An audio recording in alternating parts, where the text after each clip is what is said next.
kepolisian mastermind-nya.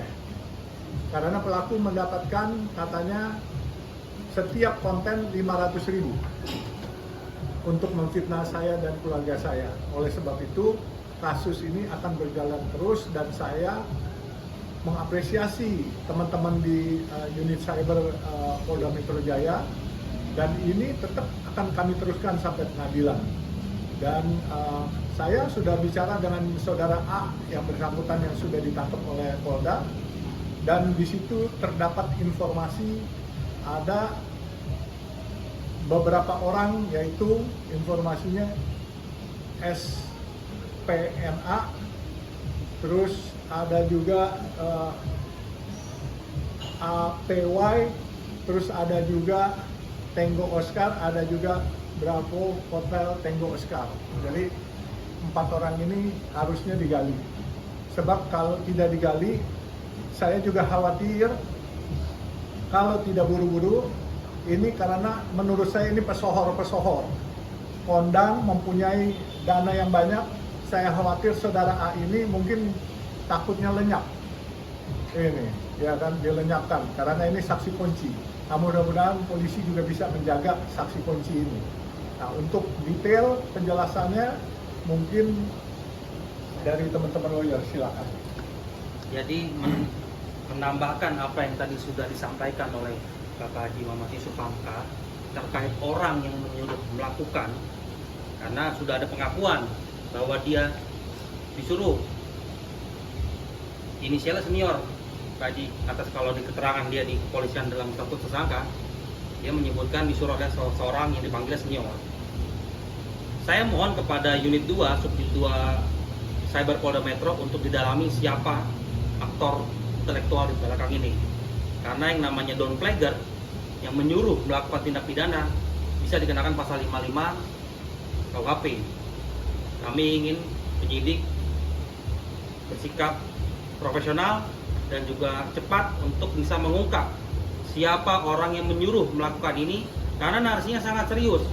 Klien kami, fotonya, putrinya diedit seolah-olah memakai baju tahanan kejaksaan, dituduh melakukan suap, dituduh melakukan gratifikasi, dituduh ada permainan untuk konsesi tol Cawang Pluit, kurang lebih begitu ya Pak ya. Kira-kira seperti itu. Jadi jika memang orang besar, saya garis bawahi orang besar yang menyuruh melakukan ini, kami harap polisi bisa bertindak secara profesional dan juga bisa mengungkap siapa orang yang menyuruh melakukan ini. Karena kalau kita lihat metodenya sangat terorganisir, sangat masif. Di akun-akun itu postingannya sama semua. Dan sekarang sudah disita, dijadikan barang bukti oleh pihak kepolisian. Mungkin dari kami cukup. Dan ini kita harus tindak karena ini merupakan edukasi. Jangan sampai terjadi dengan kecanggihan teknologi dimanfaatkan tidak pada tempatnya, sehingga menimbulkan fitnah, sakwa sangka, dan akibatnya tentunya merugikan pihak yang difitnah. Oleh sebab itu tentunya kita minta terutama kepolisian dan pemerintah bahwa ini harus segera ditindak dan diberikan efek jerah, sehingga sudah ketahuan dan yang bersangkutan juga sudah menginformasikan mastermind-nya siapa supaya digali lebih dalam sehingga bisa ditindak. Karena ini kalau menurut saya dari hasil pembicaraan saya dengan si pelaku itu, si pelaku cukup kooperatif dan menjelaskan kepada saya semuanya, tetapi minta dilindungi. Oleh sebab itu kepolisian mohon melindungi yang bersangkutan karena takut mendadak lenyap dia, karena dia saksi kunci. Dan ini pesohor-pesohor di negeri ini semua orang kalau disebut namanya sebenarnya pada kenal semua, tapi biarlah polisi yang menggali. Jadi lebih jelasnya tanya ke polisi gitu detailnya. Untuk dugaan, ya sementara ini kasusnya apa ya? Terus untuk dugaan, iya. Jadi untuk pasal yang kita laporkan itu 27A terkait pencemaran nama baik dan juga fitnah di Undang-Undang ITE, dan juga ada pasal 35 yang mana pasal 35 ini adalah manipulasi data elektronik yang menimbulkan kerugian material terhadap klien kami. Itu pasal itu yang digunakan untuk menjerat pelaku atas perbuatannya mengedit menggunakan AI wajah klien kami memakai baju tahanan dari kejaksaan. Untuk akunnya ada selain itu ada lagi? Iya, Ada. untuk yang yang disita oleh kepolisian dijadikan barang bukti adalah pertama akun TikTok A Dwi Pangga dan juga akun A Dwi Pangs. Kemudian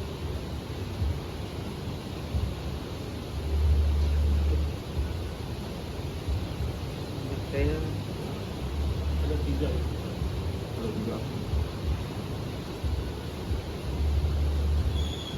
ya Arya Dwi Pangga 94, Arya Dwi Pangga, A Dwi Pangga untuk yang TikTok. Lalu untuk cek Instagram @ulerkobra. Jadi artinya sebenarnya Pak Haji ini sudah tahu nih 4 sosok ini, SPNA, SAPY, TO, BHTO itu sebenarnya udah tahu sosoknya ya? Masih udah bukan dugaan lagi, misalnya kalau disebut akan jadi Menurut heboh. informasi setelah saya ketemu saudara A, saya mendapatkan informasi itu.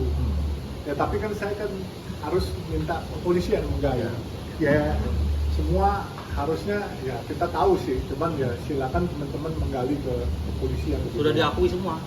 Dia terima dana, setiap postingan, setiap disuruh melakukan edit apa, dia memproduksi materinya dari orang tersebut. Abang tadi udah minta penjelasan dari kepolisian, kenapa, apa kesulitan apa yang polisi temui ketika untuk memproses di atasnya itu? Untuk lebih lanjut seperti itu justru ditanyakan kepada pihak kepolisian. Oh, abang belum nanya? Iya, Siap. harusnya karena sudah ada pengakuan dan tersangkanya sudah mengaku. Dan orang besar yang terlibat semua ini.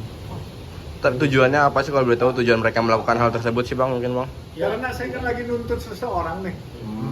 Jadi ini seseorang nih mau mendegradasi saya kan dengan cara yang tidak terpuji. Melemahkannya. Iya, kita ribut di pengadilan aja. Ini pakai cara-cara tidak terpuji ya kita tonton aja kan nggak apa-apa. Ternyata teman-teman ini hebat-hebat semuanya. Dia bisa mendapatkan sosok yang bersangkutan dan sosok yang bersangkutan kooperatif. Dia jelaskan kepada saya dan minta dia dilindungi karena dia merasa jiwanya juga terancam.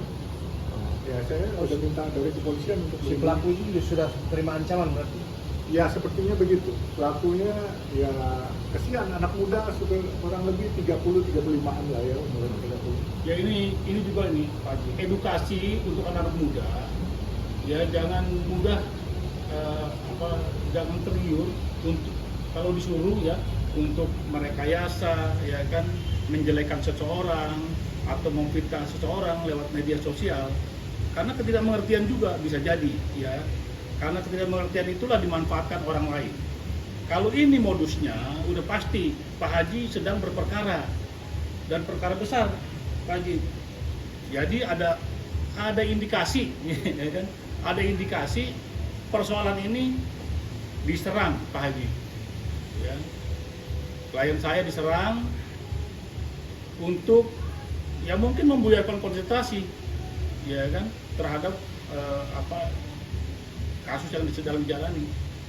Jadi ini pasti ya nanti kepolisian mudah-mudahan bisa berjalan juga cepat untuk bisa mengungkap di balik siapa yang menyuruh melakukan perbuatan ini. Karena saya itu ya. Aman tadi. Satu lagi Pak Haji tahu siapa? Ini kan di balik A ini kan banyak orang-orang besar nih dan mungkin sudah tahu tapi biarlah pihak kepolisian yang mengungkap. Nah setelah terungkap kira-kira apa yang akan atau cuma sekedar tahu atau Proses hukum aja. Namanya menyuruh melakukan tentu harus diamankan juga. Orang ini menyuruh melakukan tindak pidana, mengedit seolah-olah benar klien kami menggunakan baju tahanan, klien kami melakukan suap atau gratifikasi dan lain sebagainya seperti narasi-narasi yang disampaikan. Kalau pelaku yang melakukan sudah diamankan, ditersangkakan, lalu yang menyuruh melakukan itu juga harus diamankan menggunakan pasal 55 karena turut serta dan juga menyuruh melakukan. Biasanya kalau orang pakai buzzer itu nggak cuma satu. Ya. Apakah di A ini terus berhenti postingan yang menyerang Pak Haji atau sebenarnya masih ada yang bergerak juga gitu? Ya, jadi kita apresiasi juga hebatnya tim cyber Polda Metro. Orang ini tidak ada data digitalnya selama kurang lebih dari 10 tahun. Tapi dengan kecanggihan mereka, profesionalisme mereka bisa mereka dapatkan. Tidak ada satupun jejak digitalnya yang bisa ditemukan. Tapi dengan profesionalisme mereka bisa dapat itu. Tidak sampai 3 minggu. Tidak sampai 3 minggu pelaku ditangkap dan diamankan. Dan disitulah terungkap semuanya. Sejak penangkapan itu sudah tidak ada lagi postingan-postingan yang menyerang tersebut. Karena satu orang itu megang banyak akun. Masif mereka. Di TikTok, di Instagram, di beberapa akun. Mereka yang tim lapangan itu satu orang itu. Dan sudah diamankan. Sejak penangkapan itu sudah tidak ada lagi. Bang, selain di media sosial Instagram dan TikTok, adakah media sosial lain yang mereka sebar? Hanya Instagram dan TikTok yang kita yang hasil temuan kami ya. Justru kami Instagram awal tidak tahu. Kami tahu ketika sudah ditangkap. Dilihat dari arus berkas laptopnya, dari HP-nya, ternyata ada akun lain yang kita tidak tahu. Dan itu sudah kami laporkan ke klien kami. Dan semua sudah di cloning sama pengacara saya, dia punya isi laptop sama isi handphonenya semuanya. Jadi tinggal dipelajari, nanti disebarkan sewaktu-waktu gitu aja. Ya kami harap yang pasal 55 ini yang menyuruh melakukan ini, kami harap polisi bisa menindak juga. Gitu. Itu ya Bang yakin, maksudnya kalau ketika ada komitmen, ada kemauan dari pihak kepolisian itu gampang sebenarnya Bang. Ada keyakinan itu Bang ya? Sudah ada pengakuan. Itu pembuktian paling sempurna itu. Aku yakin karena kepolisian hebat, dia udah langsung kirim SPDP-nya ya. Betul. Langsung tersangka dan sempat ditahan, tetapi ya mungkin dengan pertimbangan lain sementara yang bersangkutan dilepas kembali tahanan kota. Nah, tetapi mungkin kalau menurut saya jangan-jangan ya kan ada intervensi atau apa, saya nggak ngerti. Tapi yang kita percayakan kepada pihak kepolisian, kita nggak boleh suzon, kita harus nuzon aja bahwa ini kasus akan terus berlanjut, dan kita apresiasi angkat jempol 4 kalau perlu kepada cyber Polda Metro Jaya. Dan isi-isi laptop, isi-isi handphonenya semua sudah di-cloning oleh teman-teman, dan kita juga udah lihat, udah baca ya. Mudah-mudahan nanti kita akan menjadikan fakta, bukti di persidangan. Dan saya akan meminta kepada teman-teman untuk menyeret semuanya sampai mastermind-nya gitu. Jadi A ini mas tahanan kota atau sebenarnya? Iya, status sudah tersangka. Tapi tahanan kota. Kemarin dilakukan penangkapan, lalu setelah penangkapan tidak ditahan karena bersikap kooperatif dan juga ada yang menjamin. Ini harus diungkap juga. Nah, sekarang tugas kawan-kawan media ini, ya tugas kawan-kawan media untuk juga bisa mengawal Iya. kasus ini. Karena bagaimanapun ya kita proses hukumnya itu harus kita semua masyarakat bisa mengakses ya. Apalagi kawan-kawan media kan bisa mempertanyakan nanti prosesnya sampai mana ya kan. Tetap ini menjadi konsen saya, menjadi prioritas saya untuk mengawal kasus ini sampai ke pengadilan. Ya. Untuk status sudah tersangka. Penjamin itu siapa Bang? Kalau boleh tahu A itu Bang? Mungkin bisa Ini dikonfirmasi bisa ya. ditanyakan ke kepolisian. saya ya. Karena memang setelah dilakukan penangkapan tidak diterbitkan penahanan. Nah itu biasanya polisi subjektif mempunyai pertimbangan-pertimbangan. Dia tidak melarikan diri dan lain sebagainya. Tapi kan tentu itu perlu dikonfirmasi juga. Tapi yang pasti statusnya sudah tersangka. Itu menjadi pertanyaan juga. Pasal 35 itu ancaman 12 tahun. Di atas 5 tahun masih ditahan. Ya pasti itu. Di atas 5 tahun. Kecuali kita nggak pakai pasal 35, pakai pasal 27 pencemaran nama baik. Boleh lah. Itu yang jadi pertanyaan. Orang kuat bos. Harusnya, kenapa saya masukkan pasal 35? Tujuannya supaya ditangkap, ditahan sampai persidangan. Itulah kenapa kita panggil rekan-rekan media, supaya bisa berdiri di jalan bersama kebenaran. Kurang lebih begitu. Ya, bismillah aja. Percayakan aparat hukum di bawah pemerintahan Pak Prabowo pasti amanah.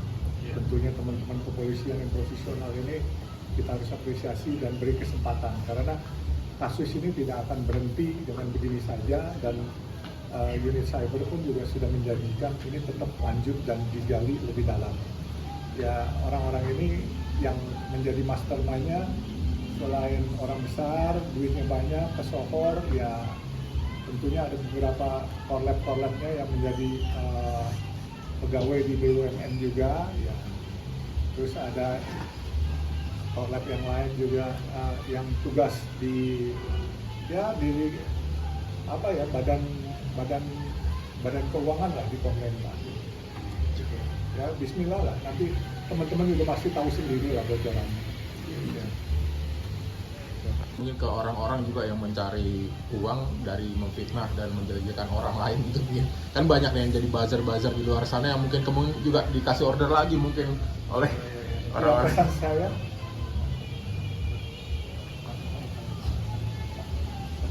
oh iya, jadi kan sebenarnya begini, ada beberapa pihak yang sebelumnya meminta ketemu saya, meminta supaya berita tidak keluar untuk berdamai sama saya, tapi saya nggak pernah hiraukan.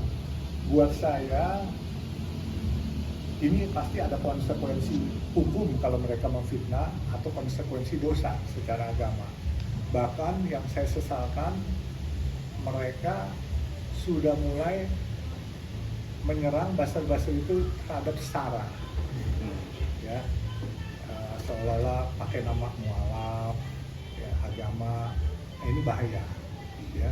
Padahal kalau saya lihat buzzer yang si pelaku kemarin ini orang Muslim loh, orang Muslim, tapi mereka melakukan itu. Dan saya bilang, dosanya kamu bagaimana ya? Dia minta maaf, dia dipaksa, dia terpaksa, dan dia minta dilindungi. Ya akhirnya dia buka semuanya, ya kami ini. Jadi nasihat kami ya jelas, jangan suka fitnah orang. Ya, karena fitnah itu satu menggugurkan dosa orang itu, dan nanti fitnah itu kembali kepada diri kita atau anak dan cucu kita, gitu. Nggak berkah. Nah, kedua, apalagi cuma dibayar 500.000. Nanti kalau mereka yang mau kasih pengakuan sama saya lebih detail, nanti saya buat sembara deh. Nanti saya gaji 5 juta setiap bulan gitu. Nggak usah kerja di kantor, yang penting kasih informasinya semua. Kalau yang fitnahnya kejam 1 juta, Pak. Oh, 1 juta ya? Iya, yang fitnahnya agak kejam 1 juta. Dibayar Yang ya? anak Bapak. Oh iya, oh di 1 juta ya ternyata. Itu 1 juta tuh, agak kejam kan tarifnya fitnahnya. ya. Dia ada tarifnya masing-masing. Fitnahnya agak kejam, dituduh LGBT dan sebagainya.